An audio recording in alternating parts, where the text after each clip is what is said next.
ajoa siihen ja katsotaan mihin se tällä kertaa riittää.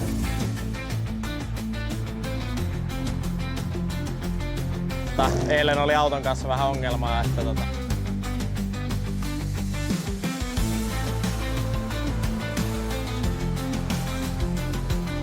Että samaa vikaa tuli uudelleen ja nyt kokeillaan selvittää, että mistä se johtuu, että se uusiutuu ja uusiutuu.